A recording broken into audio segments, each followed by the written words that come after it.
Blog Talk Radio. Hello, everyone. This is Laurie Smith on Blog Talk Radio. Good evening. It is 10 o'clock p.m. here in Calgary, Alberta, Saturday night, and July the 13th. I'm glad to be here. I haven't done a show on speaking out against child abuse and human rights abuses and issues for a while. I've been sort of overwhelmed lately with studies. I just finished an associate's degree. Now I'm working on a bachelor's degree, and just had so much going on. So I have cut a lot of my shows out, and except for a few in the biblical counseling area. And but child abuse issues, I mean, this just sits so heavy with me, and everybody who's listened to my shows before knows why. And as I always say with all of my shows, you have to listen at your own discretion. I'm talking about abuse, but I'm talking on this particular format here, this particular show, and I don't sugarcoat it. I just tell it like it is. So you have to listen at your own discretion. If the topic of abuse bothers you, if the topic of violence bothers you, or anything like that, you have to know what's good for you to listen to, and have to be aware of what could bother you and could cause you to be uncomfortable, right? So if the topics of abuse bother you, then you certainly don't want to listen to this show. And I put a discretionary warning on the front page of my show for anyone under the age of 19, and that's because my shows are not for younger children, and they're really not for a minor. And anyone who is under the age of 19, or especially between the 18 and under, I would ask that you have a parent or a legal guardian or someone. Hopefully you have somebody in your life who can listen to my shows on this format, speaking out against child abuse and whatnot, and one child abuse survivor to another, and all those shows, that you'd have someone listen to them with you or ahead of time and make sure that it is something that's okay for you to listen to, because my shows are not for younger children. And I'm talking about abuse. Abuse is such a serious issue. It's a sensitive issue. It's an issue that nobody wants to talk about. Well, very few people, and that's why, I mean, myself and other advocates out here who were speaking out long before I ever did, it's an uncomfortable topic for most people, and I've had to live with this my whole life, so I feel okay talking about it because I've had to live with it my whole life, and so I don't mind talking about it. But I know that a lot of people, it makes people uncomfortable, and especially if you haven't heard or been involved or had, which thankfully, if that's the case, have never had to deal with abuse, then it could bother you, right? So be very careful listening to my shows and turn them off if they bother you. That is your discretion, right? So child abuse, I mean, it's so heinous and it's so ugly, and nobody really wants to deal with it. And I mean, on a daily basis, I'm stuck with it because it's part of my life.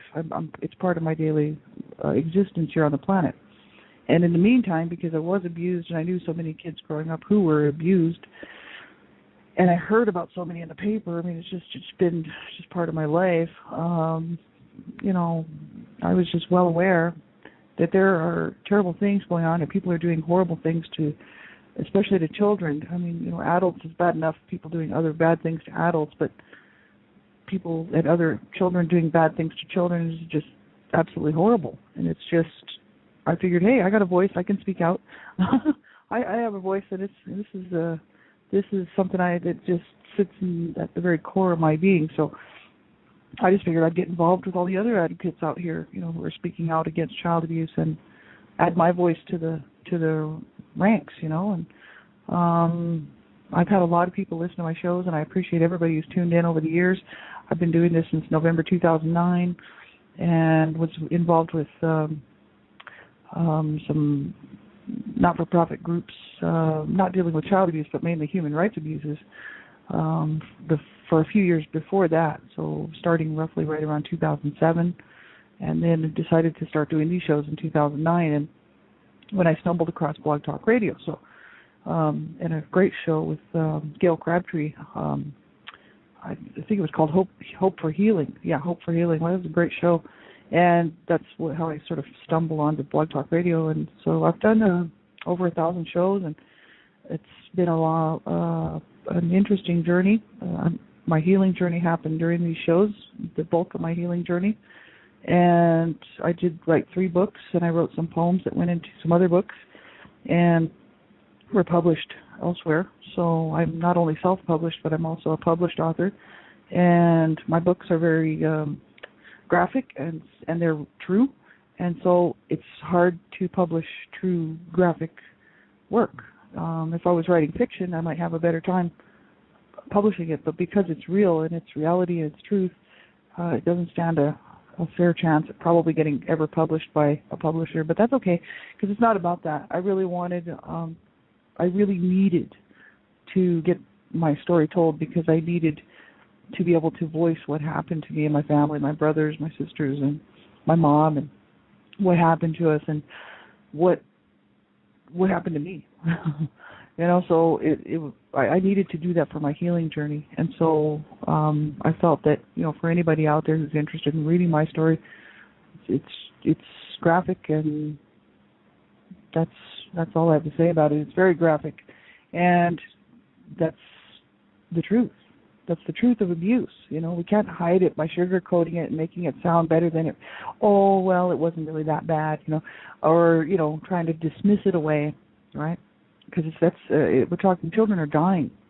Children are ending up in the hospital. Children are suffering if they don't end up in the hospital, from injuries and from emotional scars, psychological scars, physical ailments.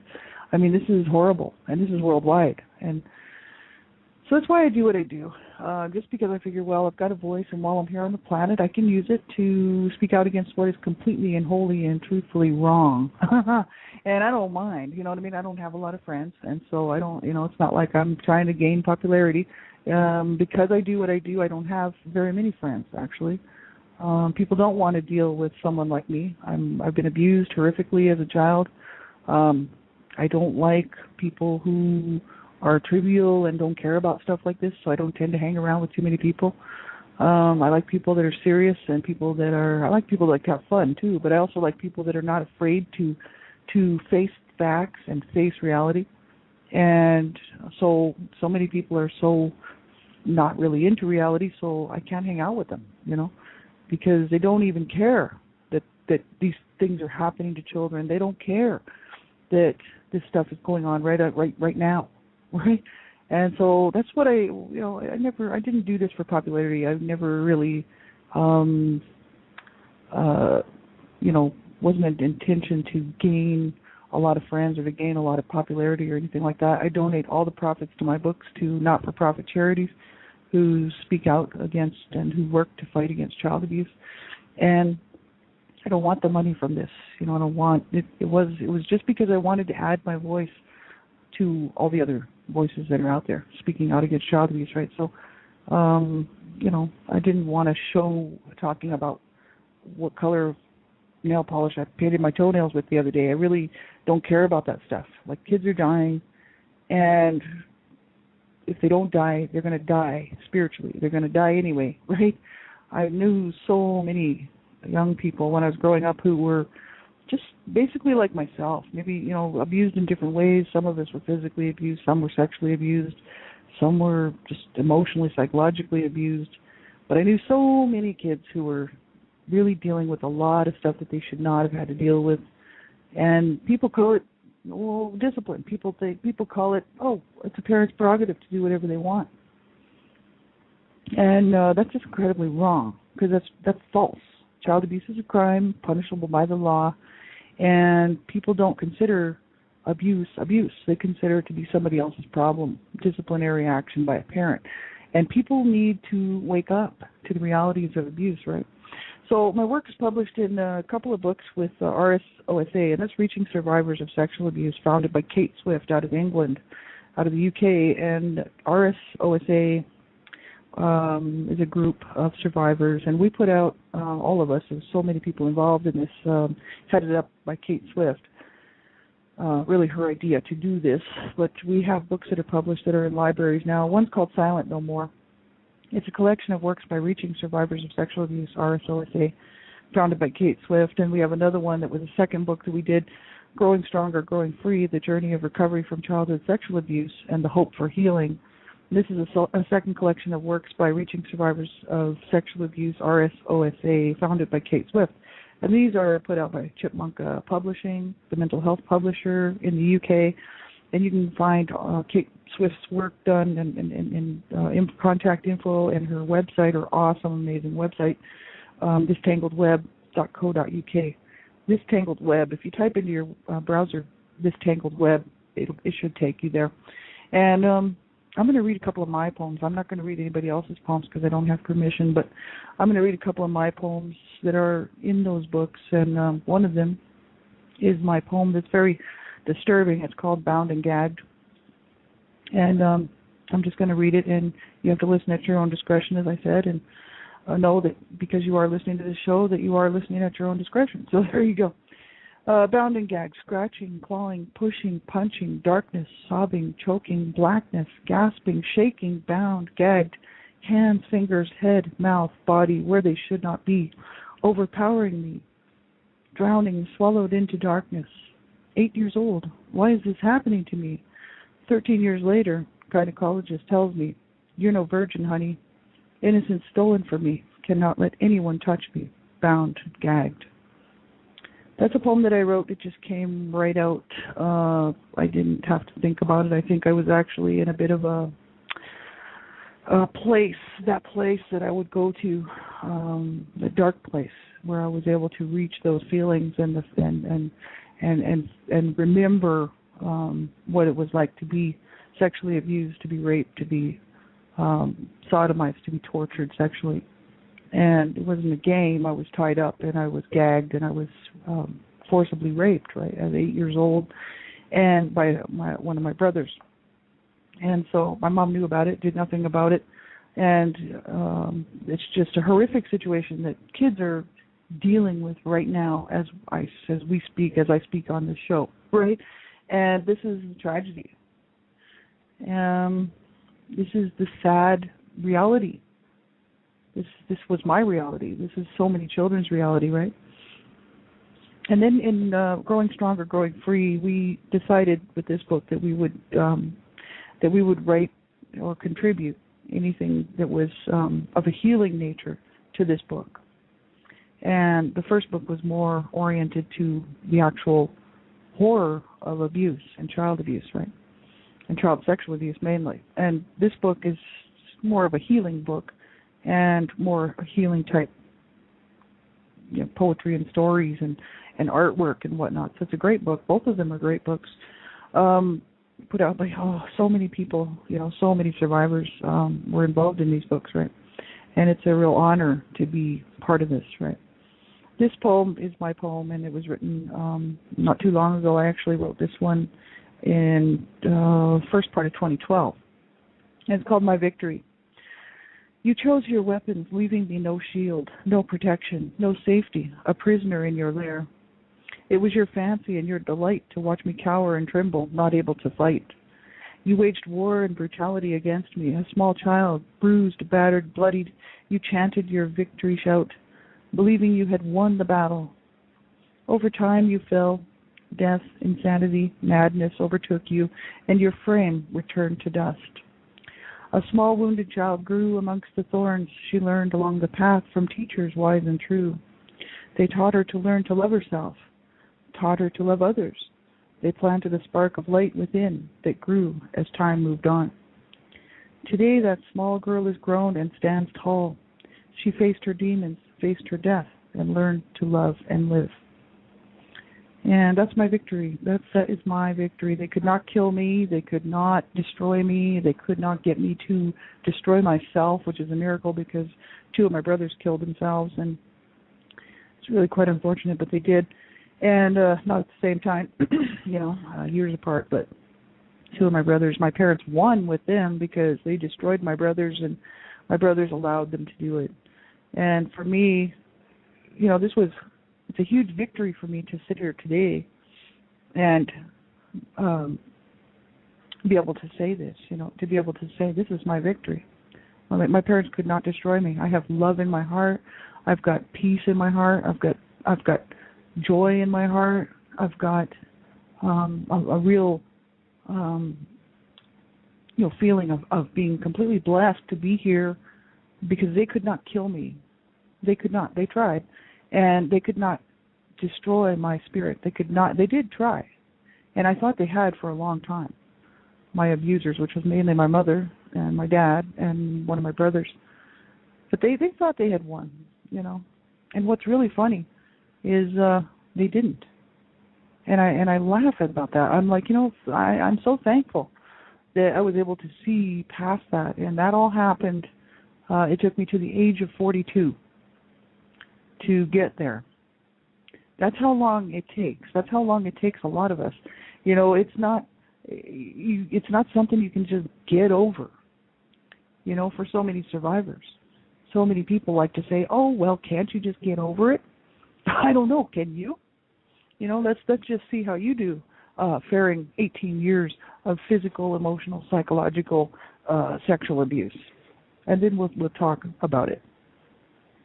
We'll talk about how real and how devastating abuse is, and how destructive it is. It's not easy to get over, and which is why I focus right now really on biblical counseling, because that's what's helped me. But for so many people, they won't be able to find help. My brothers couldn't find help. There was nothing in this world that could help them. They couldn't help themselves. That's maybe part of the reason. In thinking realistically, most people thinking through, looking at all the facts and observing and saying, okay, well, let's take all of the information and put it in a row, and then we'll figure out what happened. They were lost completely, and they could not figure out how to live at all.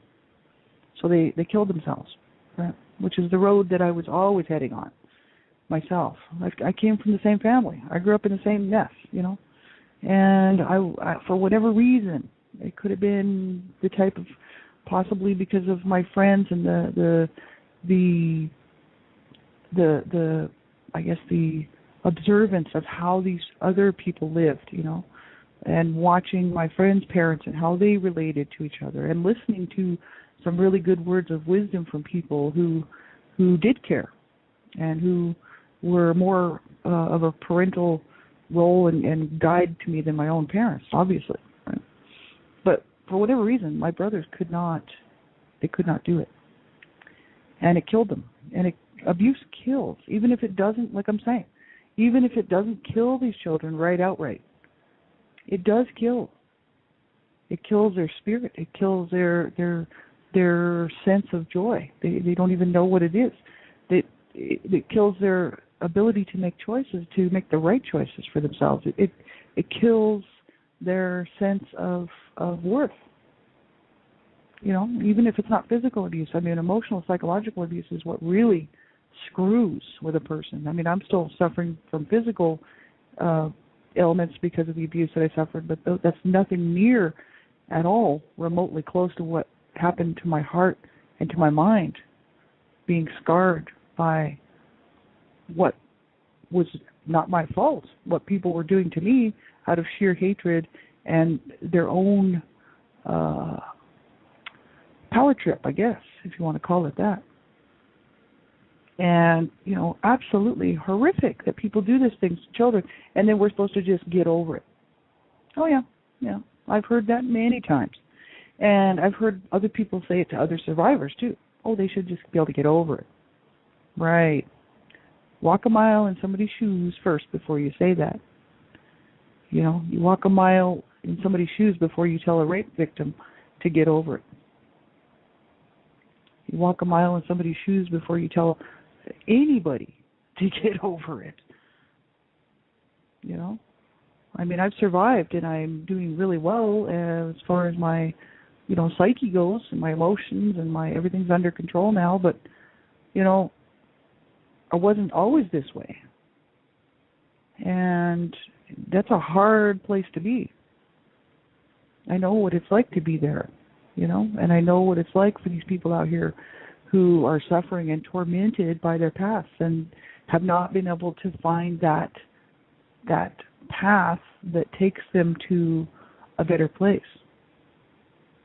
So where they wake up and they're happy to be here, and they're able to cope, and they're functioning adults, And you think about the mess that these kids are going to be in and that they go through on a daily basis as they try to figure this out. You know, it's an incredible injustice. You know, abuse, child abuse. You know, it's such an incredible injustice. And even if the perpetrator does time and is found guilty and prosecuted and serves time, it's nothing compared to what they've done to the person or the child that they've abused. It's nothing.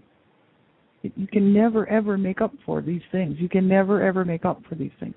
There's not enough justice in the world that could ever make up for it. You know? Nothing makes up for it on this earth. You know? It's a really tough thing. And, you know, that's why it's such a serious issue. I mean, not only are babies dying and children dying, but if they live and they go on and they survive, they're going to have a tough time. And the world then pays for it, because many of them will go on to abuse their own children. Not all, that's a fact. Not all, but some will. Pass the cycle right on. And then others will kill themselves or just make a wreck of a life for themselves and others around them. And, you know, people say, well, okay, good, you know, people that grew up in good homes do that stuff too, and that's true. That's very true. But the percentage of people growing up abused, if you talk to the prison populations, whether it's men's prisons, women's prisons, any kind of correctional facility, if you get a survey and a consensus of how many people in those prisons and within those prisons have come through those prison doors and left throughout the ages, how many were abused or suffered some type of abuse as a child, the percentages are really high. Really high. My parents caused my brothers and all of us to spin out of control. We were never in control. There was never a time where it was normal for me, you know. Like I was the last child born. I was a rape child, first of all, came into a family situation full of violence and criminal activity by my brothers mainly, and really and by my dad too, because he was abusing everybody, and just insanity.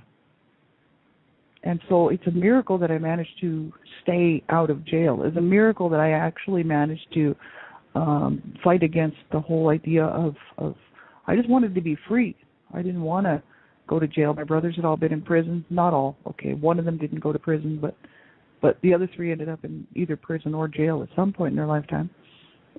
And my sisters didn't get involved in any illegal activity, that's for sure.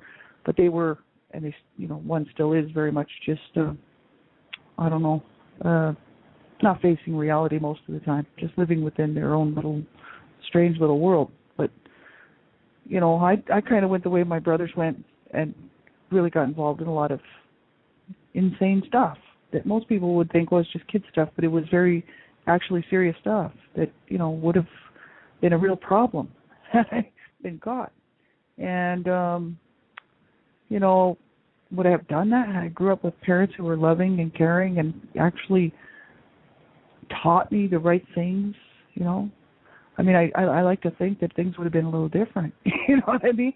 No, it's a serious issue that affects our life in every way and in every aspect. And you know, the big question: how do you stop it? How do you stop child abuse? Well, education is a big part of it, and education and help for, you know, new parents. You know, especially people who are at risk, you know, for abusing their children. People who have been abused and then have children. You know, people who will not always, but sometimes reach out for help. And sometimes that help's just not there, you know. And sometimes it is, and then they still fall through the cracks, you know, and they still abuse their children, right? But it's just absolutely horrific, and it just needs to stop. And I just think that making people aware that this stuff is going on is really important. That's why I keep talking about it, because it's important that people don't shove this under the carpet as it was for so many years.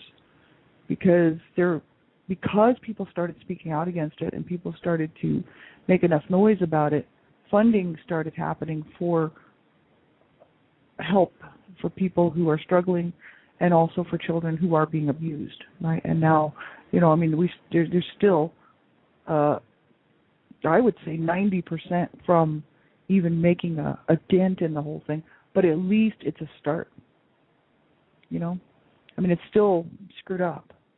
Kids that are being removed from abusive homes end up in abusive foster care situations, or just another set of abusive family members who happen to get a hold of the kid or the kids, the children. And it's just horrific. It just goes on and on and on and on. And somebody's got to be a voice for these kids out here. Somebody's got to be a voice. Somebody's got to be, and there are. Look at all of them. Take a look around at all the advocates out there. I could name a whole lot of names because I know a lot of them, like just by association because of what I do. But the thing is take a look. There's lots of people doing all kinds of stuff, and they're not doing it for the money. They're not doing it for fame. They're doing it because they want to be one more voice out here for these children who don't have a voice and have no protection. There's no protection for these kids. Obviously, the abusing people in their lives are not protecting them. So who's protecting them? Nobody. This is a horrific situation. And so, I just remember, I don't close my memories off because I think that that's not the right thing to do for myself. Maybe some people have to do that, but for me, my strength was my fight to stay alive. So if I close that off, I lose that. And so, that's where my strength comes, is from my fight to stay alive and to try to figure this out and how to live and how to maintain a decent adult life, And so if I close that off, then who am I? So that's why I don't. But, we need to remember, that these kids out here, they're suffering. If they don't die tonight, they don't die tomorrow, and they don't physically die from the abuse that they're suffering, they're gonna die in some way. Because abuse is, to me, it just equals death. Because it kills a child's spirit. And I know what that's like, to be that little child whose spirit's been crushed and killed, And it's a harsh reality for so many kids, and I feel so bad for them. To be sitting around wanting just to be out of their skin, wanting to be out of their body, wanting to be out of their mind, wanting to be out. And that's why I always say, on my shows, you've got to reach out. If you're a survivor and you're struggling, I finally realized I was like, I got to reach out. I need to reach out, and I got to get help. And so that's what I did. And I started. I got involved with a anonymous group. It was an online group for survivors of abuse, and that really helped me out because it was the first time that I ever really tried to do something in a positive direction to get some help, And so it's like I just keep saying the same things, reach out and get some help, right? If anybody's interested in my books, you can find them on Lulu. It's lulu.com. I've got 3 books there now, but all the profits go to not-for-profit groups that are doing work. I don't want the money for those books, but I don't know. I've had quite a few people buy the books over the years, and they went to a not-for-profit organization, and I've had some pretty good comments on them. And so, but they are, like I said, they are graphic, and they just tell the truth of what happened, right? And so you have to read my books at your own discretion. You can find some of the books on Scribd. I actually put them on there so you can see if you actually want to read the book. And there's different places you can find my work. If you're interested in getting a hold of me for any reason, just leave me a message here on Blog Talk Radio, or you can contact me on Facebook or Twitter, LinkedIn. I haven't been on there for a while, but actually I am on there. I'm just about everywhere you can think of. So if you want to get a hold of me, you want to be on the show, or or you just have a question about something that helped me out when I was going through my healing journey, or whatever, you get a hold of me, right? And just keep hanging in there. Do not give up. Do not give up. If you're a survivor and you're listening, I'm telling you right now, do not give up. Don't let them win this fight, man. Don't do it. You win this battle. You win it. And you come out. You come out, just like the book says, from RSOSA, growing stronger, growing free. You come out the victor, That's my hope for all survivors of abuse, right? So we'll talk to you real soon, and I hope to be on, Lord willing, Monday night.